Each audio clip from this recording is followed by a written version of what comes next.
And here's an official welcome to the Planetarian Zoom seminar for July 2025. And this one is I'm leading a session which is on which we will call a Planetarium Educators Workshop, and it's based on Planetarium Educators Workshop from that's available actually online. Let's see. I have my multi-speaker view on. Okay, and let me bring some slides up. By the way, first things first, we do have a chat that we're going to be using. So if you can open up your chat, that we first use as a sign-in sheet. So I'm typing in my name and where I'm from. And if you can do that for yourself, that's our sign-in sheet in the chat. First things first. Okay, and while you're doing that, I'm going to bring up my slides. I'm going to share a couple. I don't have very many slides, and it's mostly to more people coming in. We just everybody's signing into the chat, those who are just joining. And I'm finding the slide that I want to share. There it is. Might as well get it big. That's actually was probably big enough, but here it is even bigger still. So this is the first of a series of workshops, and we might have one every couple or 3 months, maybe 4 months. It depends on what other things get scheduled in the meantime in our monthly seminars. This one is session 1. And my background is, many of you probably know me, I worked at the Lawrence Hall of Science Planetarium for probably about 40 years, retired for the past 10 years or so, so I'm a Director Emeritus there. And today, well, the series as a whole is focusing on elements of a planetarium show that it's helpful to look at these, that there's the instructor who you can see down here. We can call the instructor a presenter, a leader, or a facilitator. Actually, last month we had a whole discussion about this. What do you call the person who is leading? And then there's the audience, which in a school situation you would call them students or learners, which I think was another term for those people. And then there's the subject or the topic that you're talking about. The series as a whole has 9 sessions. Now, I don't know, some of these we might be able to fit 2 sessions into one seminar. That remains to be seen. But it's all based on what became IPS Special Report number 10, which is the Planetarium Educators Workshop Guide, which is by that list of people. Alan Friedman was the planetarium director at the Lawrence Hall of Science when I first started working. And that's when I first saw this workshop happen, and it was an in-person workshop. So now we're doing it as a virtual workshop. Basically, it's designed to just be an enjoyable get-together for a group to share ideas about planetarium shows. What are the best ways to do planetarium shows? And we can challenge each other's assumptions. Feel free to unmute and challenge anything that I say.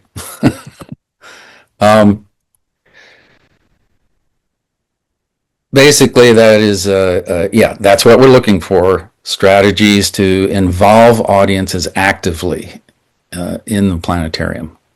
Active investigations. It's really nice to be able to figure out how effective those things are. And that's a whole other category that is almost beyond this series of workshops, is to evaluate and to determine how effective they are. But there are informal ways to do it. And in informal education, you kind of have to do informal ways of evaluation sometimes. Another thing that sometimes gets done is to help teachers, if it's a school group coming to a planetarium, help them with how to prepare or activities that might enhance or complement the planetarium experience. Okay, so let's get down to business here. And if you've just, again, if you've just come in, sign in the chat. Your name and where you're from. Okay, so what we're going to do, the basic thing in this seminar is to play a game, the teacher-learner game. And it's to understand, the title of this session is communication. So it's to understand how teachers and students interact, or the presenter and the audience, if it's a public program.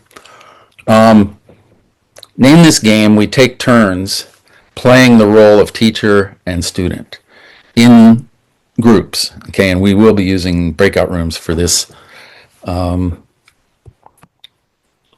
But we don't have a whole lot of people, so we may only need one breakout room, one or two.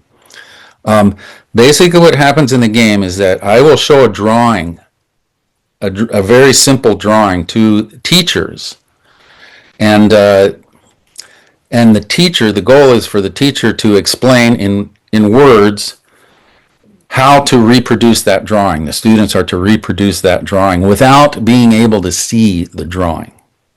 Okay, that's the basic premise. That's the goal. And in order to play this game, you're going to need a pencil and paper. Let's see, is there anybody here who, well, if you need to go get a pencil and paper, now's the time to do it. Okay, let me open up my chat so I can see what people are doing. Is there anybody who does not have a pencil and paper?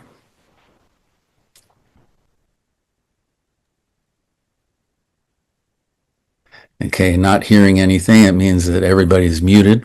Just use their MS Paint or whatever it is that's on their computer. That's right. You don't need pencil and paper. If you don't have it, you can use a computer drawing device. Okay, so let's continue. And these are the Zoom skills. Like I said, this was done in person when I first saw it done, this activity. And in order to do it in this virtual environment, we need Zoom skills. So first of all, you need to be able to receive the drawing in the chat. Okay, and I think as a test to see if you can receive a drawing, I'm gonna send a test drawing to the main chat. Okay, let's see if you all can receive it.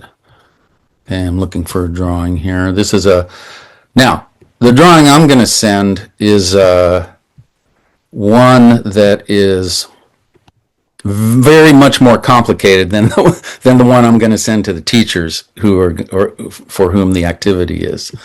Okay, but here, let me send you this one just as a to see if you can see it here. I'm sending it right now.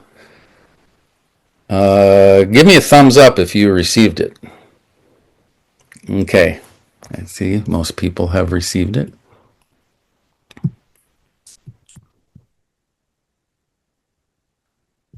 Okay. So that's Zoom skill number one. Zoom skill number two is what I was struggling with view. Well, in the upper right-hand corner where it says view, and when actually what I did a screenshot here of is what happens when I'm not sharing. Okay. Those are the choices. When I am doing a screen share, the choices are more, but there's still a speaker view, a gallery view. Now, if we go to, and one of the things we might want to do is to show a drawing. Okay. Now I'll demonstrate that. Like this is a drawing that I have from Carrie Snyder, who was one of the developers of this. You can hold the drawing in front of your camera. And give me a thumbs up if you can see my drawing. Okay. And if you want to make it look bigger, make sure you're in the speaker view, because when I'm speaking is when I would appear big, and my drawing would appear big. Okay, so that's a little thing there. Now, the students who are playing the role of students in this activity probably won't be allowed to show their drawings, but later on we may be able to. Okay. And then the other thing we're going to be using is breakout rooms. So let's practice using breakout rooms. Okay, so for breakout rooms, I have 10 people. And so that means if I want 3 or 4 people in a breakout room, I'm going to need 3 breakout rooms. That sounds about right. Now, since we're recording this, and the recording can't get to all of the breakout rooms, it's only going to record the main room that we're in right now. So what I want to do is form our breakout groups by doing a count off, kind of like, as like students in a classroom or like you do at a conference in an activity. We will count off, and I'm going to go down my participant list. And when I say your name, you say the next number. So I'm going to start out as 0, and then when your name comes up, you will say the next number. But since we're only going to do 3 breakout rooms, we're going to start with 0, and then 1, and then 2, and then go back to 0 again. Got it? Okay, so I'm 0. Jeremy? 1. Amy? 2. You can just hold up the number. Okay. Okay, so we've gone one round. 0, 1, 2. Okay, and make sure you write down your number, because I know you're going to forget. Okay, so you have a pencil and paper. Write down your number. Okay. All right. So Benjamin, 0. Gary, 1. Carl. We just lost Carl. Todd, 2. Jason, 1. did I call Jeff yet? No, 2. Jeffrey. 0. Okay. Now, have I not called? Is there anybody who I haven't called? Okay. So everybody now has a number. All right. All right. Now, to test this, I'm going to open up 2 breakout rooms, but if you're a 0, you just stay in this main room. Okay.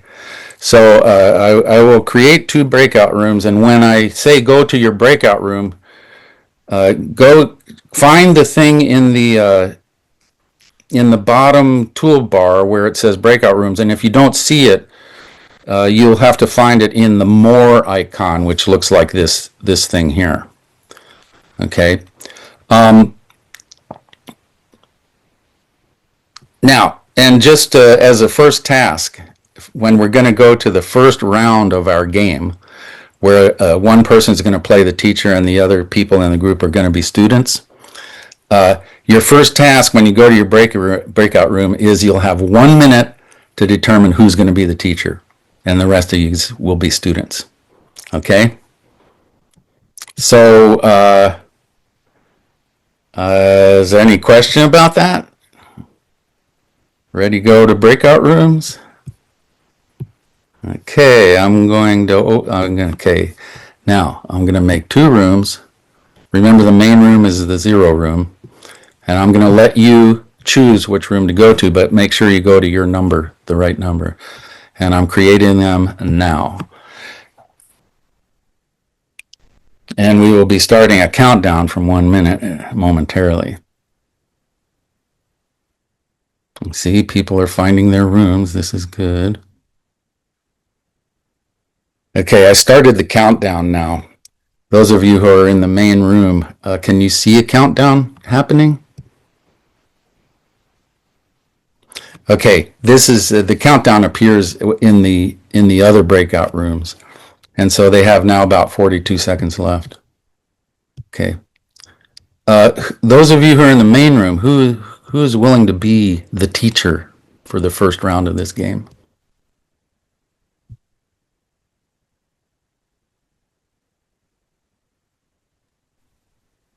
Well, that's okay. Who was that? Jeffrey? Jeffrey. Jeffrey, thank you. Okay, Jeffrey, you can be the first teacher. Okay, there's only 10 seconds left. We've accomplished our mission in room 0. And 3, 2, 1, and everybody should come back to this room. Now, when you come back, you're automatically on mute. So unmute so you can talk. Because what I need to do now is to make a sub chat. This is I'm learning new things about Zoom all the time.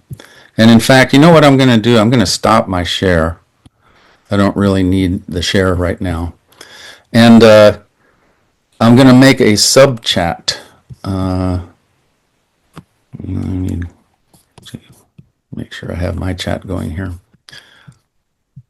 On off. Okay, so in my sub chat, this is so that I can send a picture, a drawing to only the teachers. So Jeffrey, you're the teacher of room 0. Thank you for volunteering for that. And then who is the teacher for room 1? I can. Jeremy? Okay, I'm putting you in a sub chat now. And who is the teacher for room 2? I am. Todd? Yes. Okay. All right. So we have our 3 teachers. I am going to send you 3 teachers the first picture, and all of your students will not be able to see this. So this is drawing number 1, and I will send it momentarily. Here we go. Okay, so Todd, Jeffrey, and Jeremy, do you all have your drawing? Yes. Okay. All right. We're ready to play now. Well, we are playing. The next step is to go to... Actually, that was easier than I thought. I had a whole routine for how to get the picture when you're in a sub chat, but you're pretty brilliant here. Okay, so what we're going to do is go back to the breakout rooms, and we're going to okay. Actually, I need to show the slides again. So let me bring up my slides again because I need to explain the rules for round 1. Here we go. The rules for round 1 are the teacher can use no gestures. In other words, you can't do any gestures like that. You can only use words. The students may not ask questions, and the teacher cannot see what the students are doing. Okay. In other words, the students cannot hold up a picture to their camera, even if the teacher asks you to do that. You're not supposed to do that. Okay, so actually, I'm going to put this into edit mode, and I'm going to copy those rules and put them in the chat just so that you have them. I'll put them in the main chat so that everybody has them, all students and everybody. Okay, thumbs up if you can see the rules in the chat.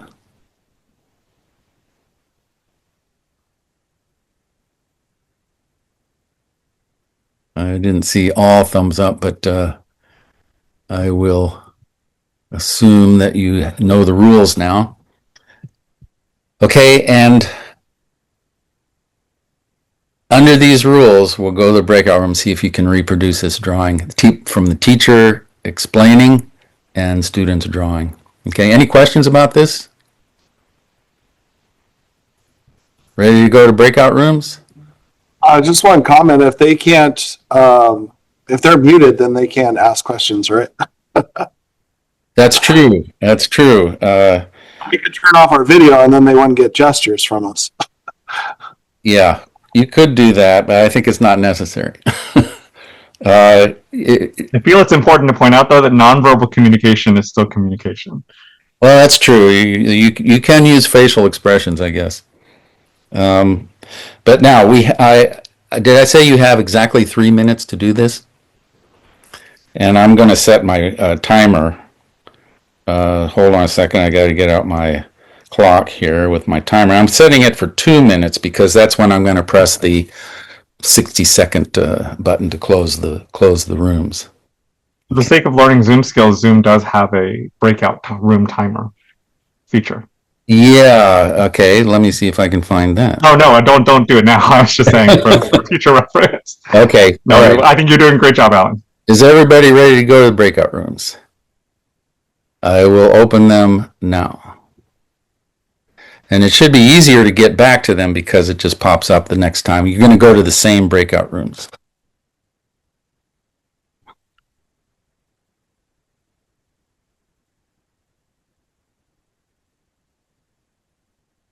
And I started my 2-minute timer. Okay, Jeff, you're on. Jeffrey. Yes. So I've turned off my video or no gestures.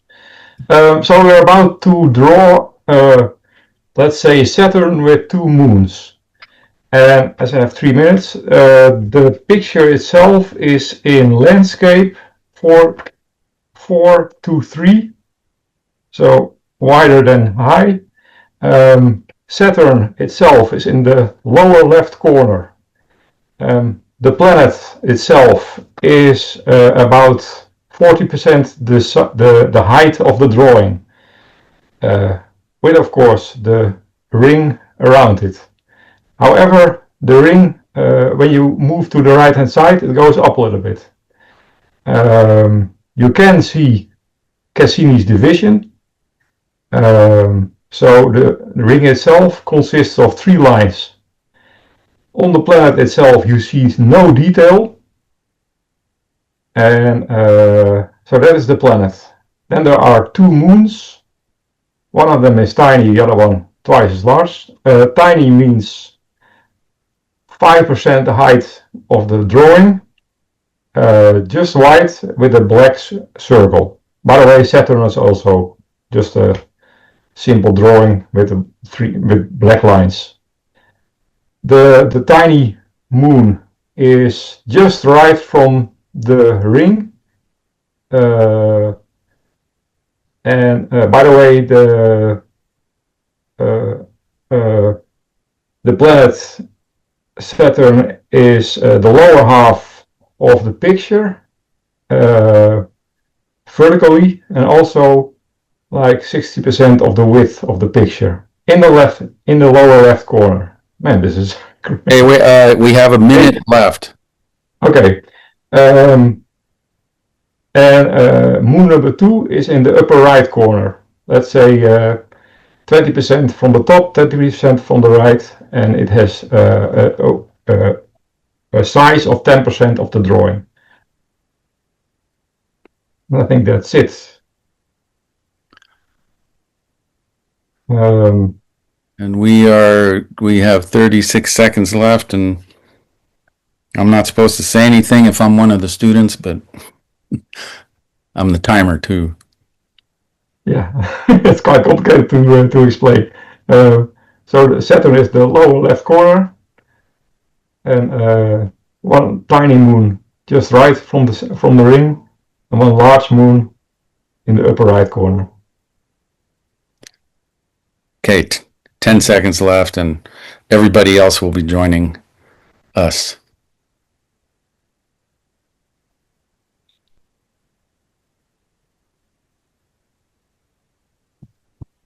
Not asking questions is really hard.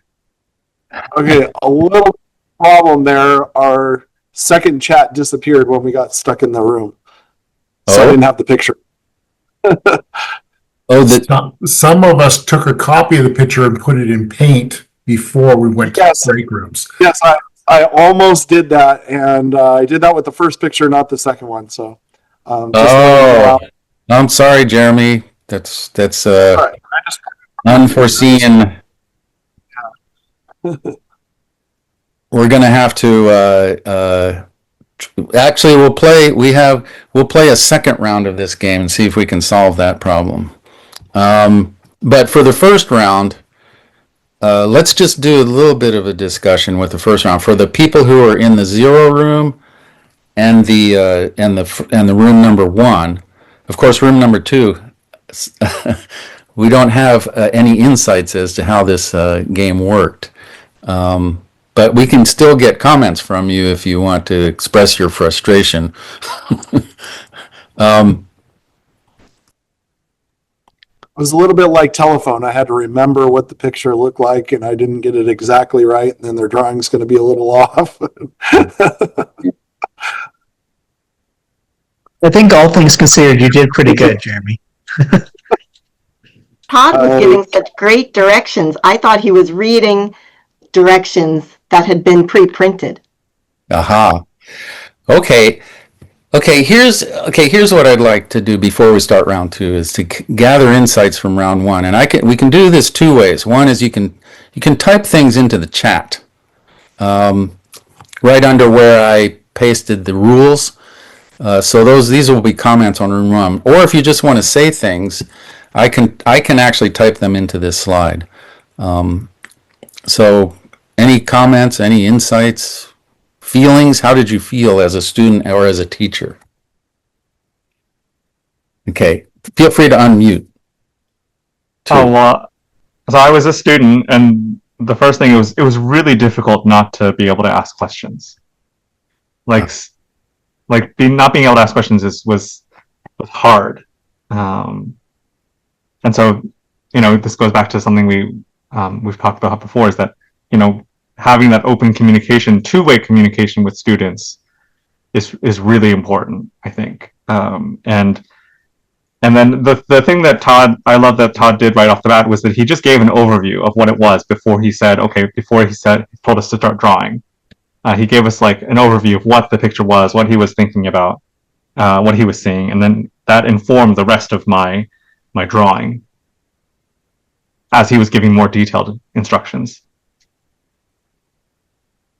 I was a student also, and I was drawing as directions were being given, and then a new piece of information would be said, and I had to get another piece of paper because, I had done it wrong.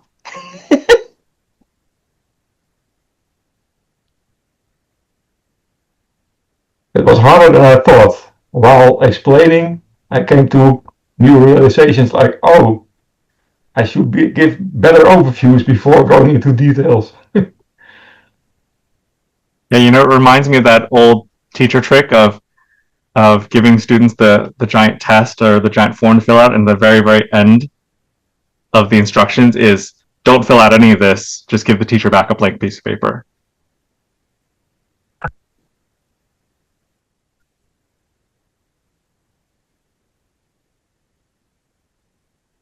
I have to say, by the way, I was listening to Jeffrey as the teacher, and I was trying to draw it, and I thought you did an excellent job, actually. But an overview would have helped. Let's see. I'm going to stop my share at this point, and I'm wondering if people want to. Is there any desire to actually see the picture and what people drew? Yes. Okay, I'll show you what I drew. This was in room 0, and I think Jeffrey might. I think you have drawn. You knew better. You knew the picture. I knew the picture. Yeah. So because I forgot to tell that the ring on the left-hand side is out of the picture. That's right. It's only partly viewable. I did not explain that, I think. Yeah. Actually, you know what? I should share that picture with everybody, with the student. Those of you who were students, do you want to see what the picture actually was? Yes, please. Okay, let me send that in the main chat. I think Jason got really close. I did mix up where the moons were, but I think he got really close. Okay. Yeah, I'm just showing mine for rooms 1. It's kind of coming in and out of the. Anyway. I think it's your filter is blocking it. That's pretty good, Jeff. Good job to Todd. Yeah, you know, it's a pretty simple drawing. And I think we have some pretty good students here, actually. Anybody else want to share theirs? Good. Can you hold it a little closer? Actually, change to speaker view, and if you say something with your, if you unmute and say something, then we can see it big. Here, I'll try to hold up mine.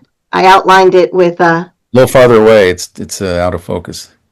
No, it's just If you have a the blur is just going. It's yeah, okay. the blur. That's okay. I can see pretty it. much. I think I got it. Oh, Yeah. Your blur is on. Okay. Yeah, my blur is. Zoom barrier. That's okay. There. Oh, there you go.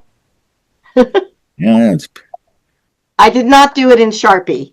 I did it in pencil. I outlined it in Sharpie so you could see it. fantastic. Anybody else want to share?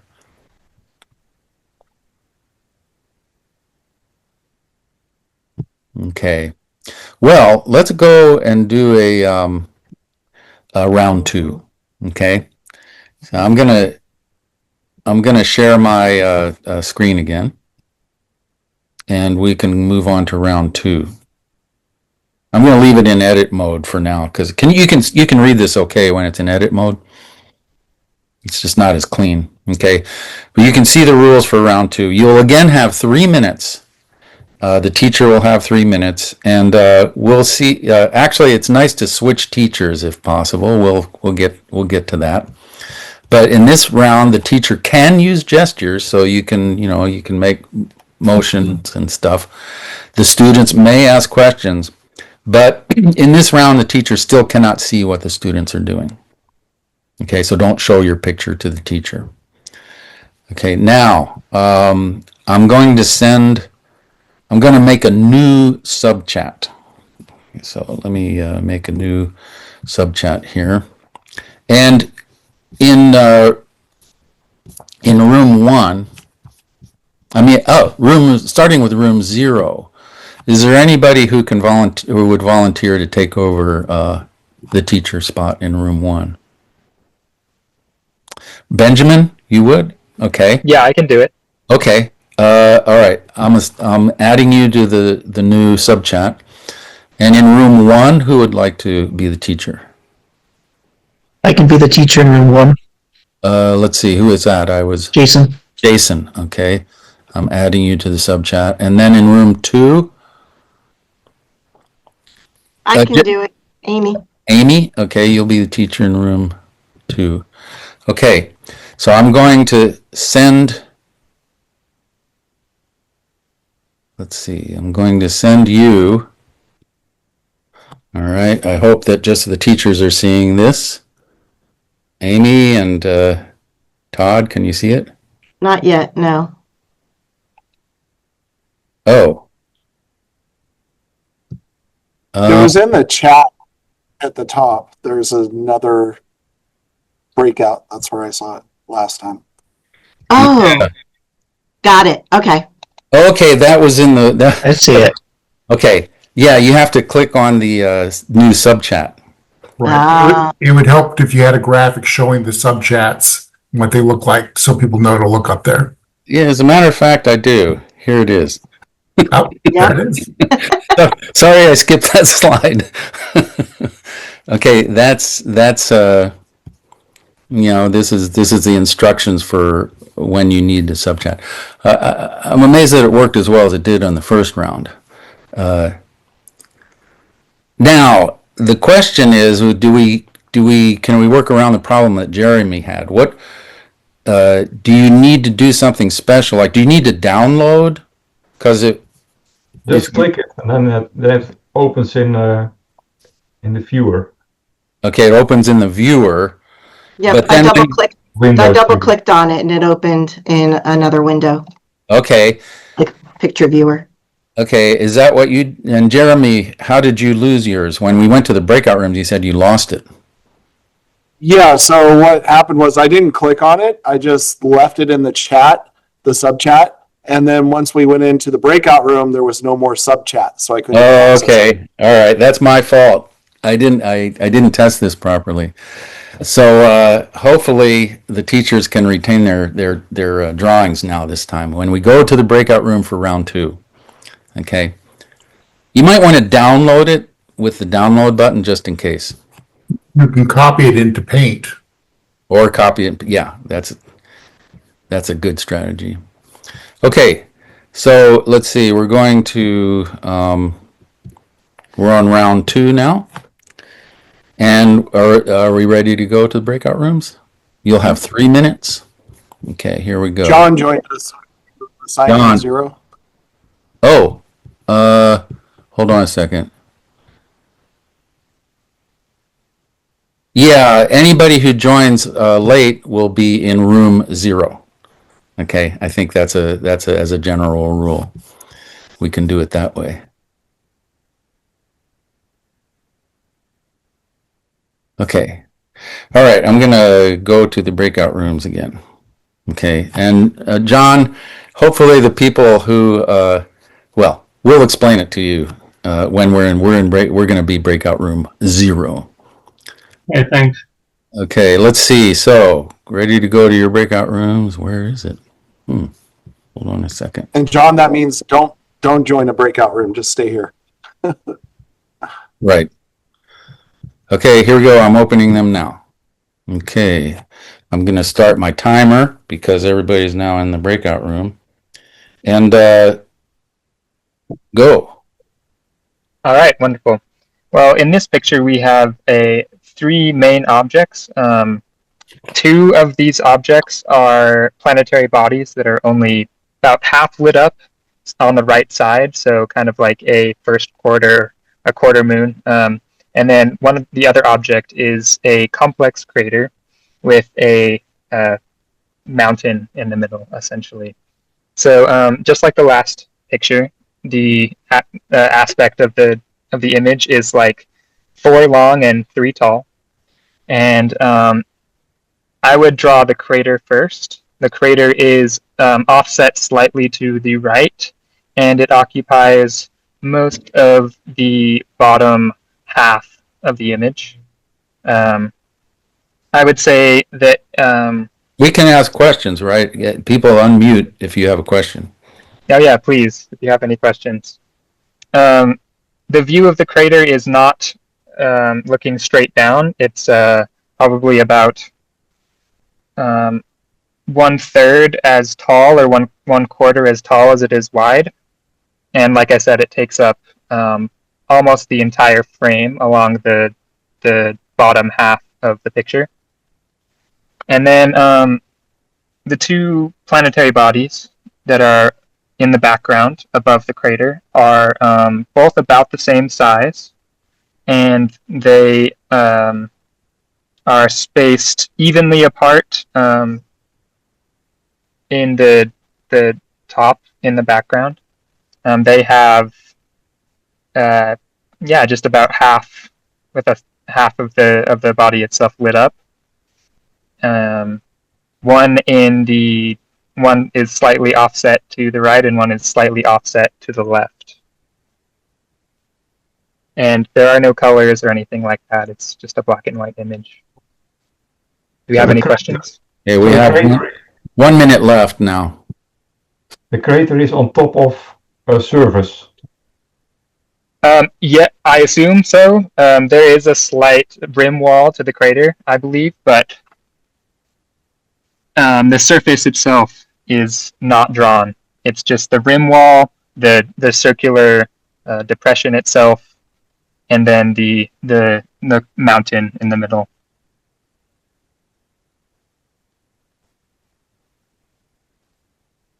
Then the objects that are up, those are lit from which side? From the right side.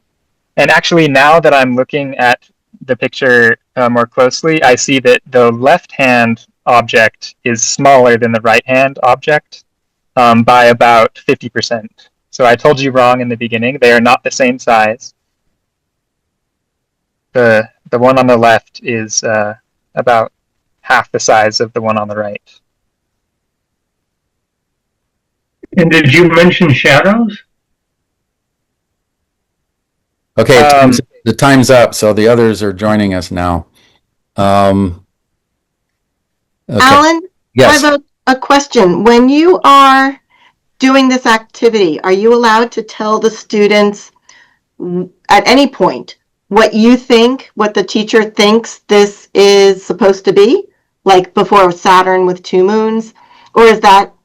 No, that's totally fair game. Oh, that is, You okay. can say whatever you want, and giving an overview. Yeah. Yeah, no, that's perfectly okay. I tried not to do that this time, and the others would have appreciated the suggestion, the overview first. Aha. Okay, that's interesting. Now, let's see. I'm going to go the the insight part of this round 2. Again, you can type in what your insights are from in the chat. But how did you feel this time, and what do you think happened? So, Amy, you said that you tried to not give an overview, and it was harder or something. Right, the students felt that was harder. They would have preferred to have a clue as to what the image looked like. Okay. Okay, anybody, what else? Unmute, please, if you want to say something, or type in the chat. As a student, Yeah, I would say this one was... Oh, go ahead. As a student, I found it difficult to know how large to make each shape without it being stated. But I did like how Amy kind of used her hands this time. Yes. Yeah. And I would say I guess it would depend on the image, because this one's a bit abstract. I mean, I could make it be something, but it's a bit abstract. And the other one was what's much more clear as to what it was supposed to be. So I would say giving an overview, it might paint or skew some people's ability to just recreate what is on the page.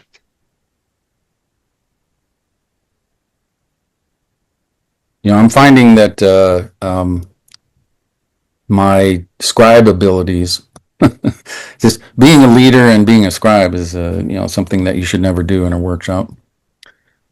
But that's probably why it's nice to have a chat that people can type in. But so feel free to type in the chat what your comments are too. So, Alan, I think from my perspective, I felt like it was easier to be this round, except for we ran out of time. And so it was more accurate, but we ran out of time to complete it, which is an interesting thing because it's a problem that we run in so much as informal educators, where we're not like a traditional teacher in the sense that often we have a limited amount of time with the students. And so it was like, if the objective was, to have the entire drawing, that would be one thing, but then if it was to have an accurate drawing, I guess that would be another thing. And so we have to kind of decide which one we're going to go for. And I guess that was something that in this exercise was not entirely clear to me. Like, did we want, which is more important, the accuracy or having a completed drawing that maybe was not as accurate?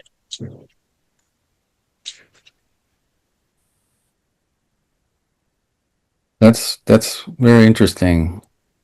Then I really like that metaphor. Yeah. It's and it's often the case that when you do have interactions and questions, it feels like you have less time, or you're taking up time that you could otherwise be spouting off information.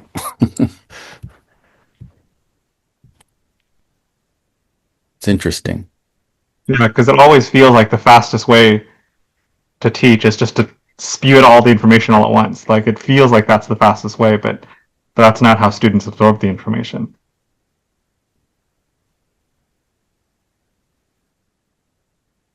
Well, you know what? We have about, well, this is not necessarily a 1 hour workshop, but if we want to call it, you know, if we're approaching the time, there is a round 3 that we could do, and round 3 has the addition that the students can show their work to the teacher. Should we do a round 3? Well, I did have one more insight about the asking questions things. Even though I thought it was nicer to ask questions, the point about timing came up in my mind. Of it does take longer. It does slow down the process of asking questions and getting answers, and it would be interesting. I mean, I don't suppose you can do this, but if you could take the same image and like wipe people's memories and just do a blind test of which one is quote unquote better, is it actually better do you get a better end product asking questions versus not asking questions? Ah.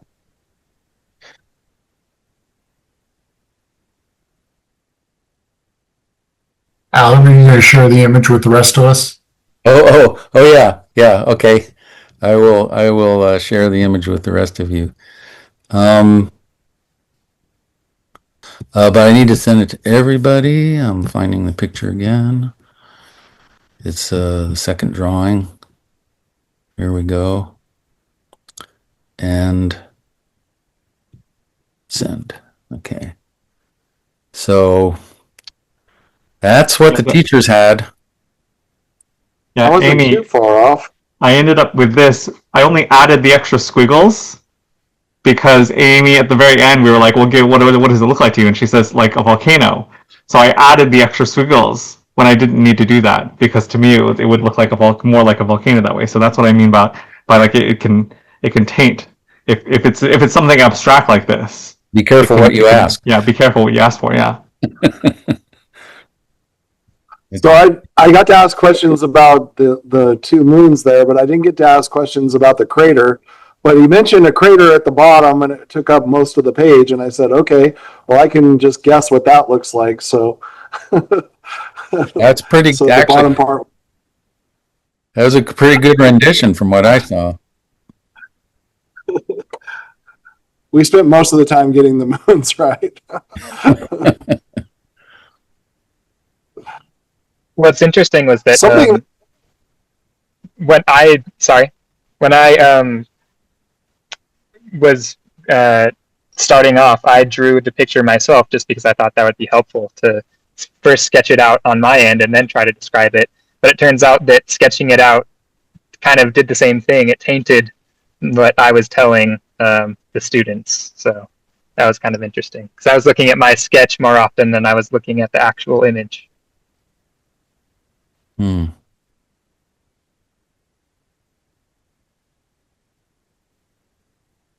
So it's interesting to see the perspective from the teacher's point of view and the student's point of view.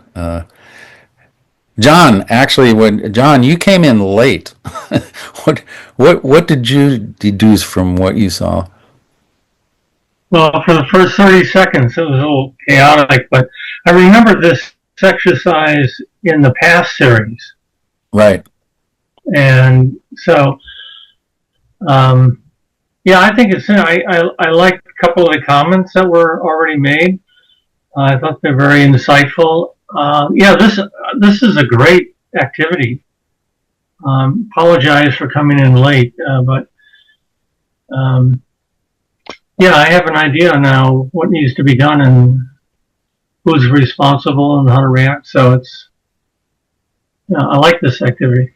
Yeah, well, and I'm glad you came in even late because we had accommodation for you. Room 0 was for any latecomers. And you just had to hang on and catch up as best you could. Yeah, And then well, I'd also go ahead, John. that's okay. Okay, I was just gonna say that I really like Jason's metaphor about this being about us as informal educators who never get enough time. Like there's never a tomorrow, basically, for us. Like we see other kids and they're gone, and it's just like, yeah, I think it's part of me personally is being okay with not having enough time with students, of having say, okay, well, we want to spend all our time on drawing these moons. Okay, let's just do the moons, right? Forget about the rest. We don't have enough time for it, right? And part of that is just being okay with that being my impact on them. If I can just say, okay, well, let's just focus on how to draw this one moon really, really well. I just have to be okay with it. Like, would I like to teach them a whole Astro 101 course? Maybe, but maybe not. Maybe that's why I'm an informal educator, not a college teacher like Amy.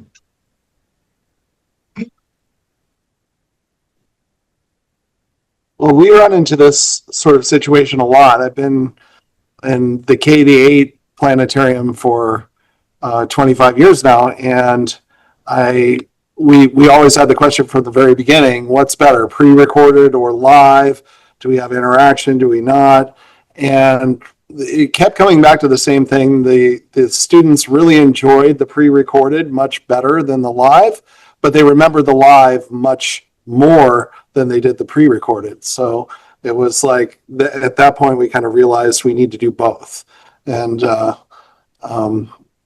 just something that reminded me of that, when we're doing teaching, we need to also have feedback. And that was part of the live, was that the kids get to respond. They're saying different things and you're doing it live so you can address that, versus a pre-recorded where we're on to the next thing. Sorry.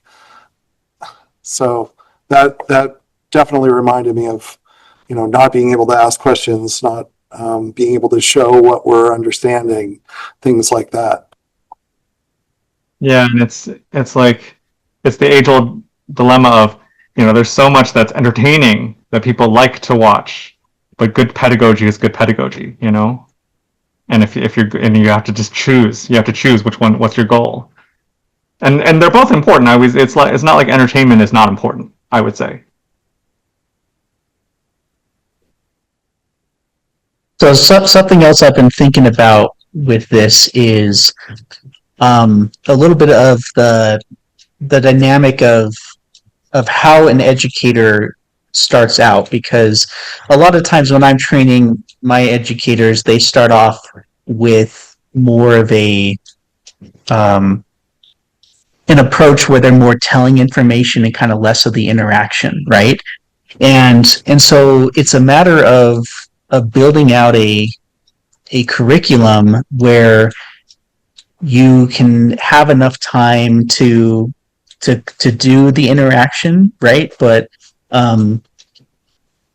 then you're not overbuilding it where there's so much that you're trying to cover that you're just rushed all the time, kind of a thing. And the other thing is, we talk about creating value when students and teachers come to the planetarium for them. I mean, there's some teachers that come in and they say, they would be happy if all you got done was the moon, but it was a really good moon, right? And then there's some teachers that come in that they're like, no, I'd rather have a less accurate picture, but I would want you to cover all of this stuff. And so that's where an educator needs to come in, and we need to train our staff to be able to adjust to that accordingly. So, there's like kind of that question of, well, are teachers ever going to be replaced by computers or AI? And well, that would be hard because there's so much that an educator does in adapting to a specific situation and a specific needs that teachers have, especially in the informal space, that I just think the staff training component is also a really important thing to consider here.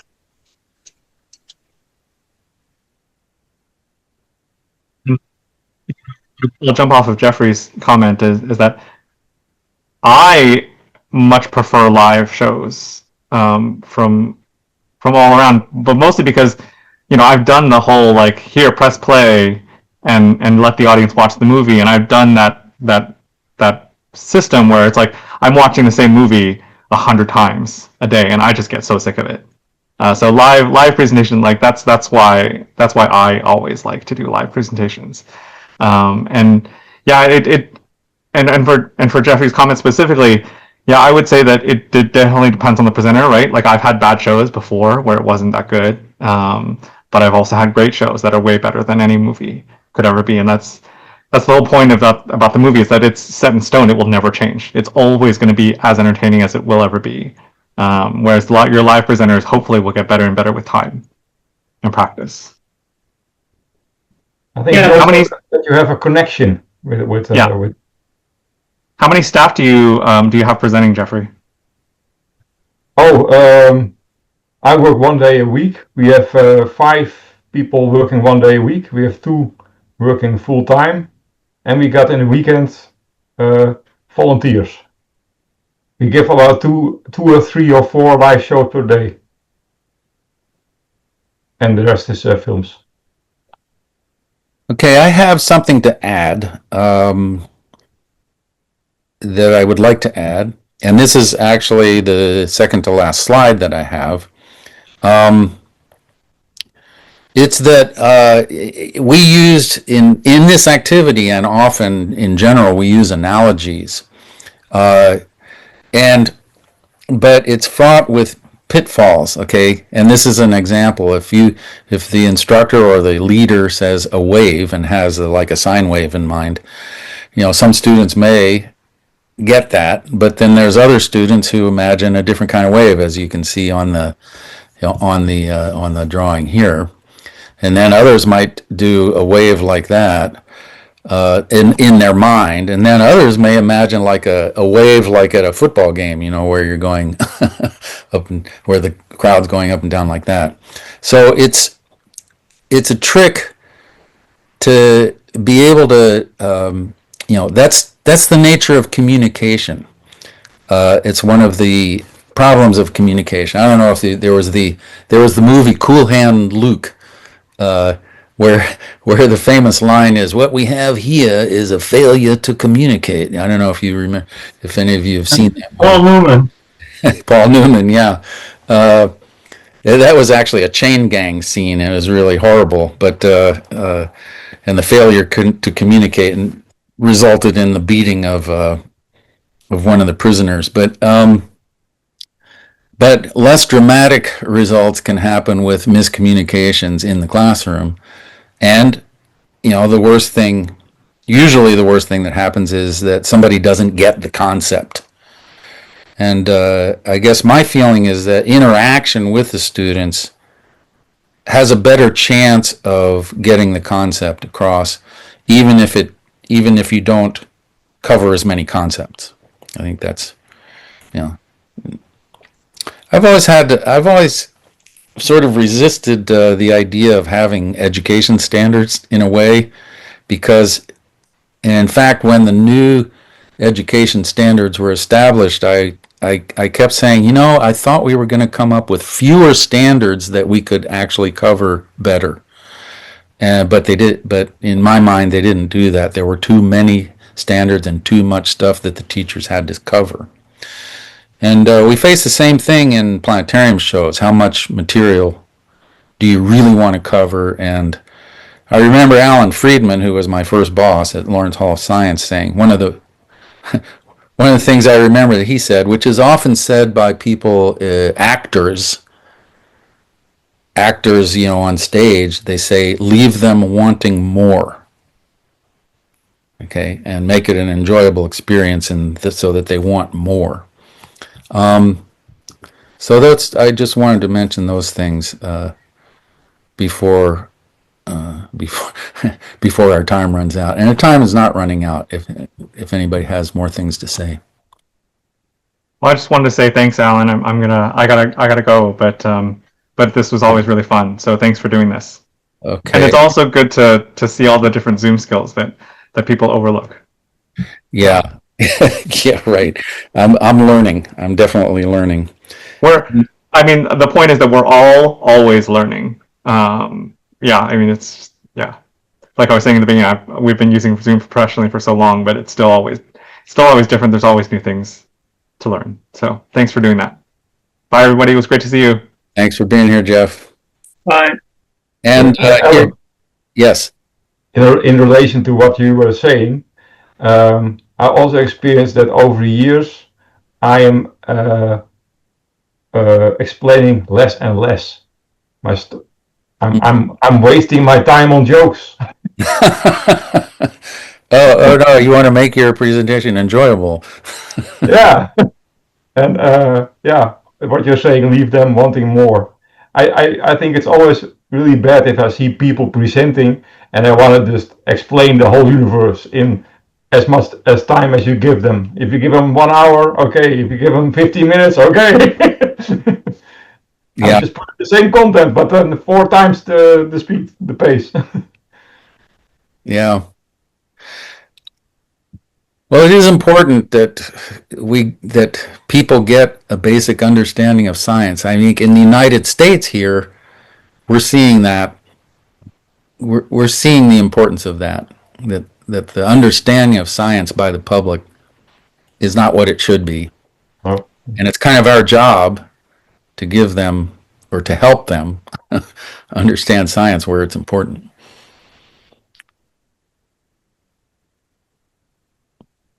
Yeah, it's interesting that this activity and the activities that you performed back in the 90s are being resurrected in a sense. So what was new and exciting as far as activities in the classroom 25 years ago, are still quite valid and important today. So it's kind of interesting that what comes around goes around. Yeah, and actually, I want to thank all the participants today because, and I didn't want to say this at the beginning, I kind of did, but when we did it back in the 80s, this activity, and the first time I did it, it was in person. And this is the first time I've ever tried to do it, as a Zoom workshop. And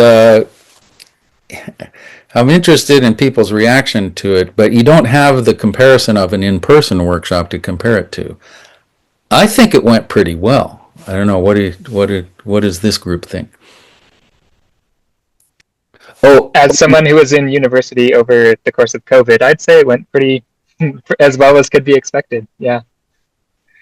Now, also, I might mention that in this last slide, if you want to contact me, feel free. That's my email address there. And I should copy that and put it into the chat. And the Planetarians, the Planetarium Educators Workshop guide, I'll put that in the chat too, just for the record. And this is if you want to do staff training. I forgot who it was that mentioned staff training is important. And if you wanted to use an activity like this in staff training, I'm certainly available to help or ask, answer some questions or give advice. But that's what this Planetarium Educators Workshop Guide is actually for, is for professional development and staff training for people in planetariums. So with that, and there's my contact information. Any other last comments? I think we're almost ready to sign off here.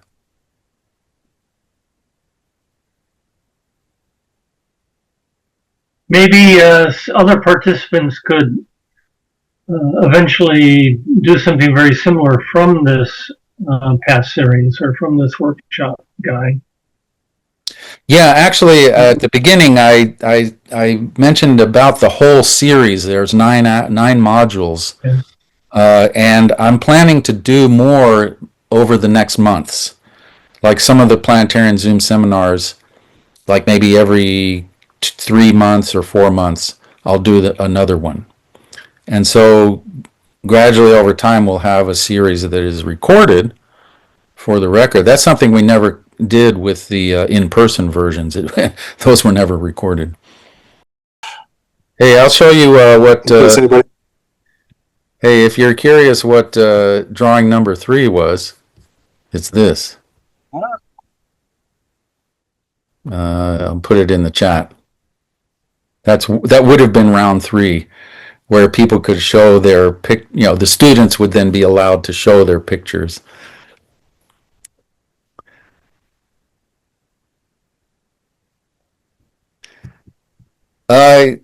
I guess one final thing I should mention is that on the IPS website there's a PASS web page where this resides, where the workshop guide resides. But it also has a bunch of planetarium shows that are audience interactive planetarium shows and activities. It's called Planetarium Activities for Successful Shows. From a project that started out, Planetarium Activities for Student Success, same acronym. And that's all up on the website. So we may be delving into some of that in future seminars as well. Okay, well, thanks everybody for coming. Thank you for allowing this test of an in-person activity translated into a Zoom seminar. Thank you very much. Thanks again. Thank you, Alan. Great. Yeah, thank you. Thanks, Alan.